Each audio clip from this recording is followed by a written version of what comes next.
નમસ્તે મિત્રો, આજના ગુજરાત સમાચારની અંદર આપ સર્વ સાથે મિત્રોનું ફરી એકવાર સ્વાગત છે। તો આજના સમાચાર વિશે વાત કરું તે પહેલાં તમને જણાવી દઉં કે વિડીયો ખૂબ જ અગત્યનો છે અને આજના સમાચારની અંદર ખેડૂત ઉપયોગી સમાચારો વિશે વાત કરેલી છે। તો વિડીયોને છેલ્લે સુધી જોતા રહેજો અને ચેનલને હજુ સુધી સબસ્ક્રાઇબ ના કરી હોય તો તે પણ કરી લેજો। તો મિત્રો વાત કરીએ આજના પ્રથમ સમાચારને લઈને। તો અંબાલાલ પટેલની વરસાદને લઈને સૌથી મોટી આગાહી। મિત્રો, હવામાન નિષ્ણાત અંબાલાલ પટેલે ફરી એકવાર વરસાદને લઈને મોટી આગાહી કરી છે, જેમાં તેઓએ જણાવ્યું છે કે વડોદરા, આણંદ, ખેડબ્રહ્મામાં વરસાદની આગાહી છે। જંબુસર, ભરૂચ, પંચમહાલ જિલ્લામાં વરસાદની આગાહી કરવામાં આવી છે અને મિત્રો ઉત્તર ગુજરાતના મહેસાણા અને બનાસકાંઠા જિલ્લામાં વરસાદની આગાહી કરવામાં આવી છે। જ્યારે મિત્રો તાપી નદીના જળસ્તરમાં વધારો થશે તેવું પણ અંબાલાલ પટેલે કહ્યું છે અને સૌરાષ્ટ્રના વિસ્તારોમાં વરસાદનું જોર ઘટવાનું છે। ત્યારબાદ મિત્રો મહત્વના સમાચાર વિશે આગળ વાત કરીએ તો સિંગતેલના ભાવમાં વધારો। મિત્રો, શાકભાજી બાદ સિંગતેલના ભાવમાં વધારો થતાં લોકોનું બજેટ ખોરવાયું છે। 15 દિવસમાં સિંગતેલનો ભાવ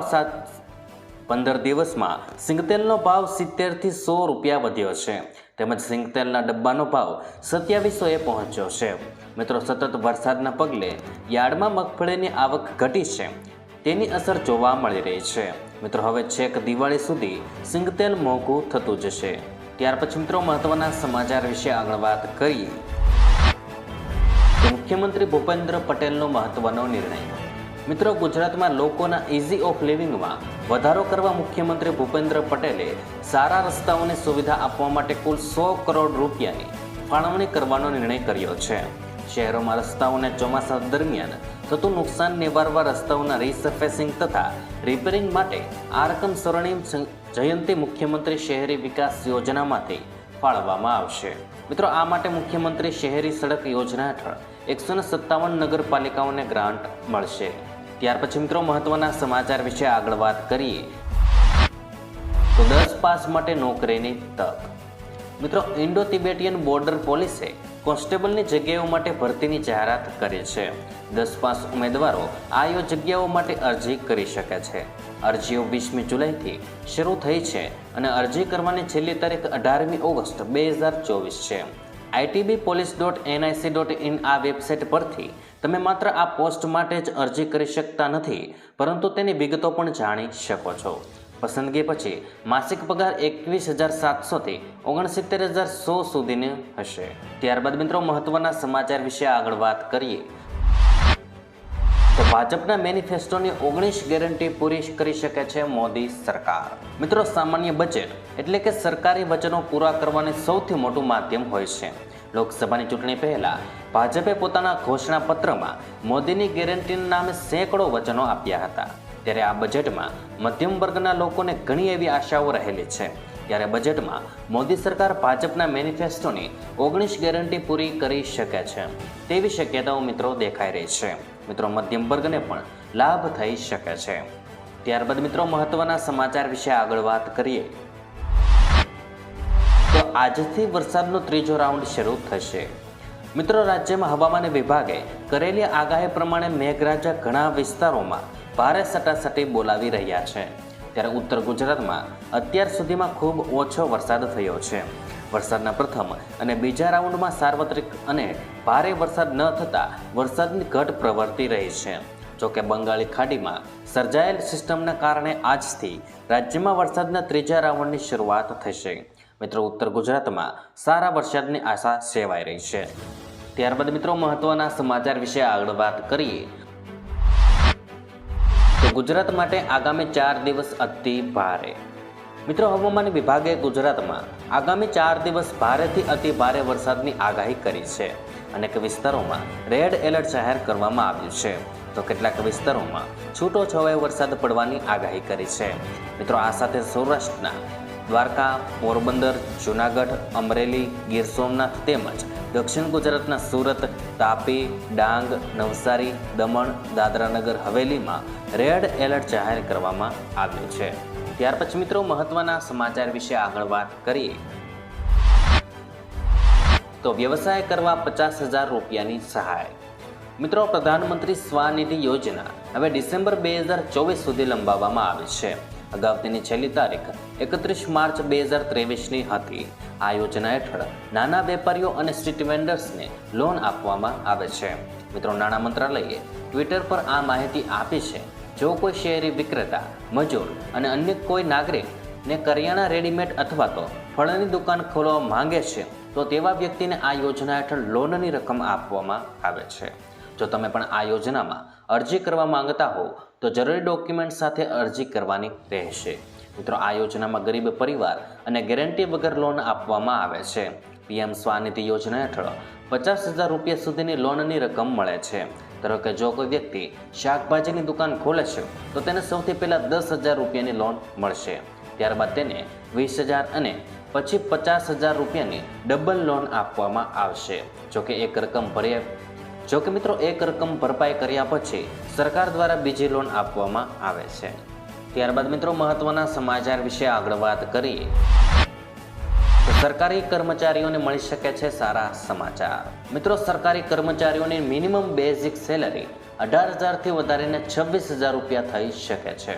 મોદી સરકારના ત્રીજા કાર્યકાળના પ્રથમ પૂર્ણ બજેટથી સરકારી કર્મચારીઓને ખૂબ આશાઓ છે. મિત્રો, સરકારી કર્મચારી લાંબા સમયથી ફિટમેન્ટ ફેક્ટર વધારવાની માંગ કરી રહ્યા છે. આ વખતે તેમાં વધારાની આશા સેવાઈ રહી છે. મિત્રો, ફિટમેન્ટ ફેક્ટરને છેલ્લે 2016માં વધારવામાં આવ્યું હતું. કેન્દ્રીય બજેટમાં મોદી સરકાર ખેડૂતોને મોટી ભેટ પણ આપી શકે છે. મિત્રો, સૂત્રોના જણાવ્યા અનુસાર સરકાર કિસાન સન્માન નિધિ યોજનાની રકમ પણ વધારી શકે છે. મિત્રો, હાલમાં ખેડૂતોને 3 હપ્તામાં વાર્ષિક 6,000 રૂપિયા મળે છે. તેને વધારીને 8,000 કરવામાં આવે તેવી શક્યતાઓ છે, જેના માટે બજેટમાં 80,000 કરોડ રૂપિયાની જોગવાઈ થઈ શકે છે. મિત્રો, હાલમાં આ યોજના માટે 60,000 કરોડની જોગવાઈ છે. ત્યારબાદ મિત્રો, મહત્વના સમાચાર વિશે આગળ વાત કરીએ તો અંબાલાલ પટેલ અને પરેશ ગોસ્વામીની ધોધમાર વરસાદની આગાહી. મિત્રો, ગુજરાતમાં સતત વરસાદની આગાહી કરવામાં આવી રહી છે. આવામાં હવામાન નિષ્ણાત પરેશ ગોસ્વામી અને અંબાલાલ પટેલ દ્વારા સિઝનનો સૌથી મોટા અને સારા વરસાદી રાઉન્ડ અંગે નવી આગાહી કરાઈ છે. મિત્રો, સાથે જ આ દરમિયાન બંગાળની ખાડીની સિસ્ટમ રાજ્યોએ આવતા કેવું સ્વરૂપ ધારણ કરશે તેની આગાહી પણ કરી છે. અંબાલાલ પટેલે આગાહીમાં કહ્યું છે કે 18થી 25 જુલાઈમાં દક્ષિણ ગુજરાત અને સૌરાષ્ટ્રના ભાગોમાં ભારેથી અતિ ભારે વરસાદની શક્યતા રહેલી છે. અન્ય ભાગોમાં પણ સારો વરસાદ પડવાની આગાહી કરવામાં આવી છે, પરંતુ ઓગસ્ટમાં ગુજરાતના વિસ્તારોમાં સારો વરસાદ થવાની શક્યતા રહેલી છે. ત્યારબાદ મિત્રો, મહત્વના સમાચાર વિશે આગળ વાત કરીએ તો દેવા માફીને લઈને મામલો ગરમાયો. મિત્રો, દેવા માફ કરવાને લઈને સરકાર અને ખેડૂત આગેવાનો વચ્ચે ફરી એકવાર મામલો ગરમાયો છે.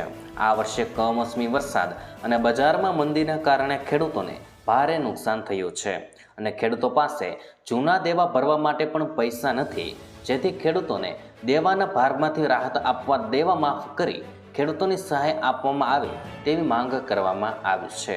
જ્યારે મિત્રો, છેલ્લા 15 વર્ષમાં દરેક રાજ્યોમાં ખેડૂતો દેવા માફ થાય છે, પણ આપણા ગુજરાતમાં કેમ નથી થતા? જ્યારે આ વખતે ફરી એકવાર ગુજરાત રાજ્યમાં ભાજપની સરકાર બની છે, જેને ધ્યાનમાં રાખીને રાજ્યમાં ફરી એકવાર દેવા માફીનો મુદ્દો ચર્ચામાં આવ્યો છે. જ્યારે મિત્રો, તેલંગાણાની સરકારે ખેડૂતોના 2 લાખ રૂપિયા સુધીના સંપૂર્ણ દેવા માફ કર્યા છે. તો આપણા ગુજરાત રાજ્યમાં પણ ભાજપની સરકાર છે, તો ગુજરાતમાં પણ ખેડૂતોના દેવા માફ થવા જોઈએ. ત્યારબાદ મિત્રો, મહત્વના સમાચાર વિશે આગળ વાત કરીએ તો ખેડૂતોને ખાતર લેવા 15,000 રૂપિયાની સહાય. મિત્રો, ભારતના પ્રધાનમંત્રી શ્રી નરેન્દ્ર મોદીજી દ્વારા ખેડૂતોના કલ્યાણ માટે ઘણી યોજનાઓ બહાર પાડે છે. ખેડૂતોને સીધો લાભ મળે તે હેતુથી પ્રધાનમંત્રી કિસાન યોજના વગેરે બહાર પાડેલી યોજનાઓ છે. ગુજરાત રાજ્ય સરકાર દ્વારા પણ અનેક યોજનાઓ અમલમાં મુકાય છે. ખેડૂતોની આવક બમણી કરવા તથા ખેડૂતોના ખર્ચને ઘટાડવા માટે આ યોજના બહાર પાડવામાં આવેલ છે. મિત્રો, રાજ્ય સરકાર ખેતીમાં ડ્રિફ્ટ ઇરિગેશનનું પ્રમાણ વધે તે હેતુથી વોટર સોલ્યુબલ ખાતર યોજનાનો લાભ આપવામાં આવે છે. આજની હવામાન આગાહી વિશે વાત કરીએ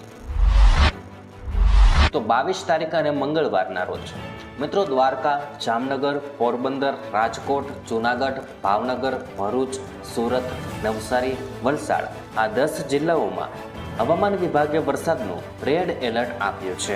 જ્યારે અમરેલી, બોટાદ, નર્મદા, તાપી, વડોદરા, ડાંગ અને આ જિલ્લાઓમાં ઓરેન્જ એલર્ટ આપવામાં આવ્યું છે. મિત્રો, દ્વારકા, પોરબંદર, જૂનાગઢ, ગીર સોમનાથ, નવસારી, વલસાડમાં 23મી જુલાઈના રોજ રેડ એલર્ટ જાહેર કરવામાં આવ્યું છે. એટલે કે આ જિલ્લાઓમાં ભારે વરસાદ વરસશે.